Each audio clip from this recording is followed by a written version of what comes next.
My name is Sarah Curtis. I don't get out much. About once a year I come up, and it's amazing. My life was controlled, as was the town of Southport, by two things: weather and contagious disease.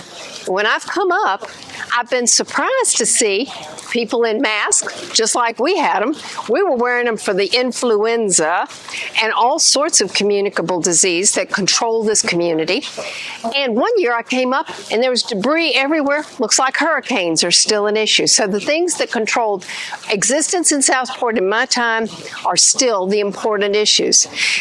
I'm not terribly famous. I was the second wife of the Dr. Walter Curtis, and his first wife is buried there. Her name is also Sarah. I think the man was plumb lazy. He just couldn't be bothered to learn two names, so he just stuck with that one. And that's his daddy over there on the far end. His daddy was a farmer in New Hampshire who moved down here to retire and lived out his life with Walter and his two wives, because he lived with both of the wives over the period of time. Now, Walter is very famous. I was from Nova Scotia, and I met Walter because my daddy was a preacher, and Walter was a church-going man. And I married Walter, and then I sort of fade into the background because everything is about Walter. Walter is focused. He says, I can't do anything about the weather, but I can influence communicable disease. So the focus of his life was working on maintaining quarantine for people with communicable disease and keeping the town area safe. Now, he was an advocate of vaccination, so there are almost no cases of death by smallpox in this area because there were smallpox vaccinations. But a lot of the other diseases, they didn't really even know how they started. In fact, one of the horrible stories from this area is yellow fever. They thought it was a respiratory disease and that it was spread by breathing. It turns out it was actually spread by mosquitoes. So one of our ship's captains died while he was in the Caribbean, and his crew, in honor of him, packed up his trunk full of all of his clothes and sent it back home. His wife and two daughters opened it, got bitten by the mosquitoes in it, and all three died of yellow fever. But it's a horrible story, but it illustrates how far we've come with communicable disease. But Walter stayed focused on it, and he said, it's interesting to me that there's almost no cases here where Wilmington is being decimated. So what's the difference? The difference is the boats don't stop here. They stop in Wilmington, so the crew gets off and they spread the disease. So he said we should have a quarantine station. One of the focuses of his work was building the quarantine station, and you can still see it today when you're on the ferry.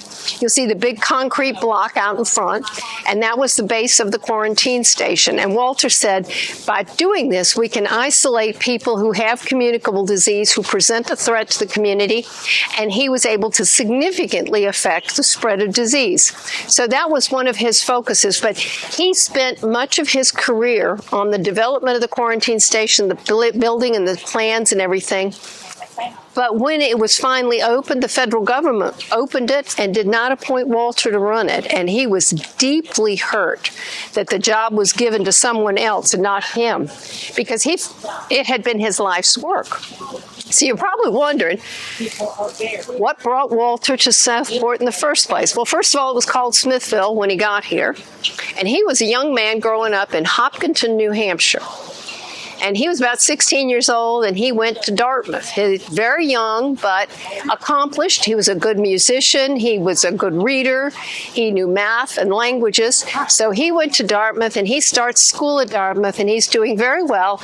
And his daddy writes him a letter and says, sorry, Walter, we are out of money. We've got no more money for your education. You're going to have to leave school. So Walter is very unhappy because he's loving it at Dartmouth. And he goes to his older sister and he says, well, what are you going to do? And she says, well, I got a job as a governess in North Carolina, so I'm going south. And Walter says, you know what? I'll tag along. I'll just go with you, and I'll see if I can't find work once we get there. So Walter and she set off on a trip together. Now, at this point, Walter is a little over 16. He may be as old as 17 years old. They have to travel with gold because they do not have a common currency in the United States at that time. So every time he gets a ticket, he has to pay for it in gold or the currency of the state. The second thing is he can't buy a through ticket. He can't just say, well, I'm headed here. He has to go to each state and buy a ticket, buy a ticket, buy a ticket. So it leapfrogs all the way down from New Hampshire down into North Carolina. And he arrives, and the family is thrilled to see his sister because they've got a job for her. They're not so excited when Walter shows up. What are we going to do with Walter? So they take him out around the neighborhood, and they find him employment as a tutor.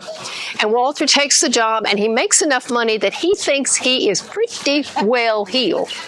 So when he's ready to go back upstate to New Hampshire, he buys himself a first-class ticket. And he's on the train, and he's headed up to New Hampshire, and he gets to Washington, D.C., and says, I'm going to get off the train, and I'm going to go buy myself a nice lunch. And he's off the train buying his lunch, and he says, look at that. There's that White House. I've been reading about that. I think I'll go over there and see if the president's in. All right, now remember, this is a 16, 17-year-old kid. He goes to the door, and he says, could I see the president? They say, oh, yeah, come on in. He comes in, has lunch, sits down with President Polk. And President Polk is a North Carolinian, so he wants to know what's going on back home. Walter tells him. What does Walter know? Well, Walter tells him.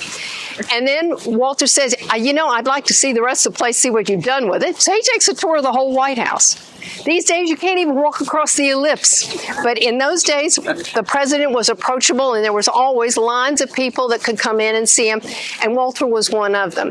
But it shows you who he is. First of all, he's bold. He has no fear of limits. He doesn't see boundaries. He is going to explore and try everything, and that marks him for the rest of his life. Walter never stops trying to make things better. So he has three things that he is really focused on in this area. Number one, he thinks the town name is a bust. Smithville. Who is going to come to Smithville? That doesn't even sound interesting. But how about Southport? Oh, that's got a ring to it. I like that. So he and Kate Stewart banded together to get the town name changed because they wanted people to come to the town to use the commercial availability. He's saying people are just flying right past us going to Wilmington. Second thing he wants to do is he wants to halt the communicable disease, so he works on the quarantine station. The third thing is he wants to bring a railroad here so that people have a way to reach us other than by ship. And the railroad actually did come, but it came 2 years after he died. And unfortunately, he was not even mentioned in passing. He was completely wiped out. Well, if you ask me, it's a little bit of karma. And I'll tell you why. If you've noticed, I died on Christmas Day. My husband was the town doctor. My husband was a diarist. He wrote down everything. Do you think he mentioned that I died? He did not. Oh. Do you think he mentioned of what I died? He did not. My death, my cause of death is a complete mystery to everybody. We do not know how I died or why I died. But I have a nice stone, don't I? But you notice Walter's not here. Where is it? Well, all right, good question. Walter got married 3 years after I died. And do you know who he married? Oh, no, that was Sarah number one. I'm Sarah number two. No, it was Maggie. Okay. You know who Maggie was?